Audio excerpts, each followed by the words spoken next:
I think history is running in reverse, where 1950 is like peak centralization, and you had one telephone company and two superpowers and three TV stations. And as you go forward and backward in time, you see a lot of the same events, but with the opposite outcome. Mm-hmm. For example, 1991, the internet frontier opens. 1890, the American frontier closes. Okay, or you go forward in time, you've got COVID-19, which was global coverage 24/7. Backward in time, you have the Spanish flu, which was totally censored. Okay. Forward in time, you have the tech billionaires actually beating the journalists. Backwards in time, you have the robber barons getting beaten by the journalists. Like Ida Tarbell got, basically beat Rockefeller, forced the money into foundations and so on. Now I think, the tech founders are winning, right? Mm-hmm. And so lots of other examples, like, for example, today, China is a senior partner in the China-Russia relationship. In the past, Russia was a senior partner. And today, India is the senior partner in the India-UK relationship. And there's like an Indian and Pakistani guy that are partitioning the UK. And the past, it was the reverse. It was, UK guys partitioning That is India. that is fascinating. In UK, it's Indian and Pakistani. That's very funny. Yeah. It's crazy, right? And so the thing about this is, I've got dozens and dozens of examples of this. It's something where it's a phenomenon where I can't purport to fully understand why it's happening, but I do think it is because it's like the entire world got pushed into a certain confirmation as due to mass media and mass production and all the centralizing technology. Yeah. And now that you have the transistor and the personal computer and the internet and the smartphone and cryptocurrency, decentralizing technology is unwinding the last several hundred years of centralization in a few decades. Okay, so now with that as macro, what does that mean here? A lot of the conflicts that happened in the early 20th century, I think, are going to happen again with the opposite result. Okay, and not exactly. One of the things about it is history is messy, so it's not exactly ABCD DCBA. Yep. It's not exactly like like a chord. But for example, in the 1930s, that was a period of massive centralization. Somebody's said that 1933 was the most insane year in American history that wasn't a war. Okay, and the reason is FDR took office in March of 1933 in the middle of a series of bank runs. And one of the first things he did is he imposed a, quote, bank holiday where he shut down banks for 4 days. Then he started doing all kinds of crazy things, but one of them was a Gold Seizure Act, where he had denied during the campaign. He had denied that he was going to do that, by the way, during the campaign. And that's what they always do. They always say... They always deny. Abraham Lincoln denied he wanted to free the slaves. So something, it was just good thing he did it anyway. So, but yeah, they always do They never admit what they're going to do because it's not possible to get elected. That's right. Or even like the small thing, like the gas stoves thing recently. Oh, it's you're a paranoid conspiracy theorist for thinking they want to come after your gas stoves. Now, 11 states announced some bans on gas stoves. And they always have some parsing where they're like, oh, we're just talking about future gas stoves we're going to ban. No, you're right. And the gold seizures are really creepy to me, too. Like, that was a huge deal to basically take all the gold from, because they basically re-centralized. They wanted to re-centralize it. They want people to have access to this. So it turns out, actually, if you Google gold clause and you read about this, that case or that set of cases, that basically what happened was when FDR seized the gold, as you point out, there were a bunch of people who sued. It's supposed to be a free country, right? Yep. Literally, you're seizing gold out. And what happened was they seized the gold. They paid people $20.67 for them for each ounce of gold. And then they sold it on international markets at $35. So they basically purloined almost 70%, 69% of the value for the government. Okay, How about that? And the thing is, of course, lots of citizens resisted this. They literally, put gold in safe deposit boxes. They couldn't get it back, and they were indicted for trying to get it back. And all these cases were bundled into a series of cases called the Gold Clause cases. And like the most important was I think Perry versus United States, where they literally had a contract from the U.S. government saying you can get back what you've asked for in ounces of gold. And these cases, by the way, at the time, this was sensational stuff. It had more coverage. It was like the coverage of the 9/11 attacks. Yep. Okay, it was like big, bold, front page, massive event in American history was the Gold Clause cases. Absolutely the most important thing happening in the country at that time. What happened with the Perry case? So the Supreme Court was intimidated into siding with the government, where FDR essentially threatened that he was going to pack the court. And there's a bunch of legal scholarship on this, but basically what happened was all the judges there's a blistering dissent, but the judges, the 5 who agreed with it, they also spent their affirmation.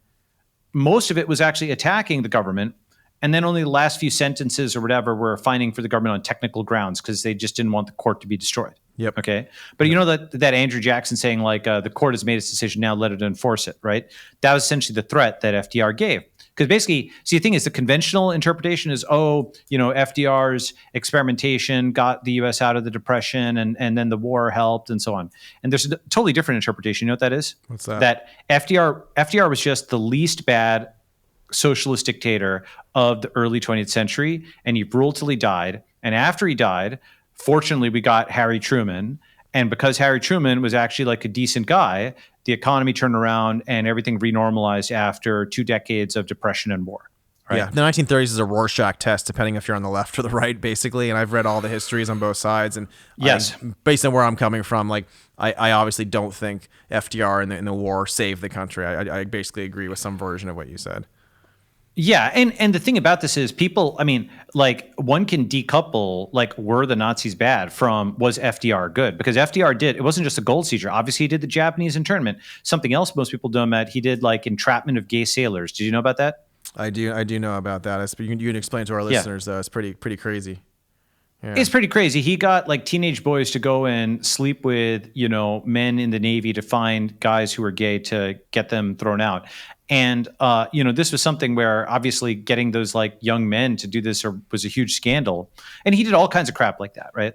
So, I mean, he had the biggest criminal right, the SEC Act of 1934. By the way, since we're talking about banks in this conversation, all of our banks are in straitjackets that were created for them in 1934 to prevent them from innovating in ways that they naturally would have. Like all of our banks would be using much more advanced technology. You and I would not be putting money in banks without all sorts of new distributed advanced technology that's just illegal, thanks to obviously JFK's father, who was one of the major criminals at the time and had done a lot of scams. So he got put in charge of this, That's right. And the thing is that basically one way of thinking about it is just in terms of the tides of history, centralization was just so strong that the centralized state would beat the decentralized forces. Even if you thought the decentralized forces were on the side of good, centralized forces were on the side of strength. Okay. And now, though, I think history is running in reverse and we're going to have the opposite outcome. So bringing us to the present day, it's not exactly the same, but a lot of the same things are happening. We have a series of bank runs. Now we have not a populist anti-gold movement. We have a populist pro-gold movement, pro-digital gold for Bitcoin. Yep. We have what I think happens. I mean, the thing is, the first thing to understand is the crisis is very severe, right? It's like the mortgage crisis where people were talking about it, and it's like Wile E. Coyote where you kind of look down and then you just fall like 50 stories down. These banks, right? They have analog market caps, and then somebody looks at their financials and they die digitally. They just yes. I mean, they're talking about banning short selling for banks right now. It's crazy, right? So things are a mess there. Yeah. Exactly. So what I think is coming in a phrase is digital lockdown. Okay, digital lockdown encapsulates essentially, obviously, bans on short selling, attempted bans on crypto, capital controls, probably wage controls, price controls, anti-hoarding laws. They may make it difficult for people to leave the country. For example, one thing most people don't know, during COVID, passport issuance was like cut off for a long time. It's massively slowed down. Yeah. Yeah. It was massive. It was actually stopped for a while and then was slowed. Okay. And so if you had one, you could get it, but you couldn't get a new one and so on. But so Balaji, let me ask you, if they're going to cut off all these things, I think it's very possible some of this happens in a crisis and they use this to get more power, which they want. Wouldn't they also cut off ways to get money in and out of Bitcoin? Wouldn't it be like really hard for us to get our money? If let's say, like I personally own a lot of Bitcoin and a lot of gold and a lot of equities in companies, is my main thing I do. And I have both. And it's partially like I'm worried, even though I'm bullish on Bitcoin in a medium to long-term sense, can't they just like totally cut it off for years potentially for us? So here is where I think some important things are going to happen and have to happen. So fortunately, there are pro-freedom people in the U.S., and there's both red tribe and gray tribe, right, versus blue tribe.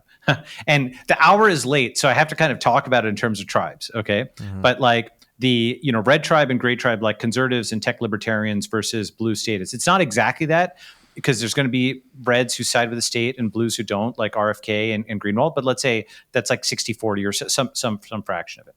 So basically, I think in red and purple states, you're already seeing in Texas, for example, the right to buy, sell, send, and receive Bitcoin shall not be infringed. You've got Colorado accepting crypto for taxes. That's a purple state. New Hampshire doing something similar.